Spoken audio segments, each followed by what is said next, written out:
President Trump is set to travel to Beijing this week for high-stakes talks with China's Xi Jinping. The president arrives Wednesday, and the issue of Taiwan is expected to be high on the agenda. China claims the small island in the Western Pacific as its own.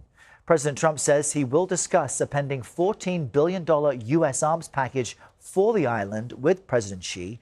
It's raising concerns in Taipei that Mr. Trump could change America's position on Taiwan to favor Beijing. But Taiwan's deputy foreign minister tells our Anna Corin he's not worried about the U.S. abandoning Taiwan. Are you concerned that President Trump could do some sort of deal with President Xi in getting a grand bargain for the United States that would compromise Taiwan? I don't think so. I think that the U.S. Security commitment to Taiwan remains to be very strong and solid. You feel that America is a dependable ally for Taiwan? We are also a dependable ally to the U.S.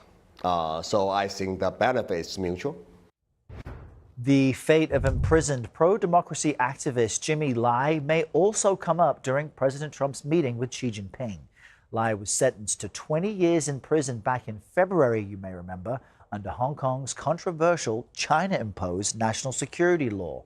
Last week, President Trump said he would bring up Lai's case during his talks with the Chinese leader. You talk about Jimmy Lai with the chairman. Will you be bringing him up again? I will. I brought him up, and there's a lot of there's a little bitterness, I would say, with him and Jimmy Lai. You know, he was Hong Kong was not as easy, but I will be bringing him. Now I want to bring in Sebastien Lai. That is Jimmy Lai's son. Sebastian, good morning to you and welcome. Last time we spoke with you, your father had just been sentenced to this 2-decade prison term. You told us you were concerned for his health. What can you tell us about his current condition? Well, his health has only gotten worse from there. He's 78, turning 79 at the end of this year. The entire time he's been in prison since the end of 2020, he's been in solitary confinement in a little 60 square feet cell with no air conditioning. As a result of these horrible, absolutely horrible conditions, he's developed heart issues. In some months, his nails fall off, his teeth rot. This is an elderly man, and if he's not saved soon, he will die in prison. Sounds like he is somewhat deteriorating. What then do you want President Trump to say to President Xi when they meet this week? We've been so incredibly grateful for the support that we received from President Trump, and I would like to thank him from the bottom of my heart. It's just telling President Xi that it's not in his benefit that my father dies in prison. My father symbolically is a hero to many people around the world. He's a man who's given everything that he has to stand up for freedom and democracy and defending his colleagues and other pro-democracy campaigners.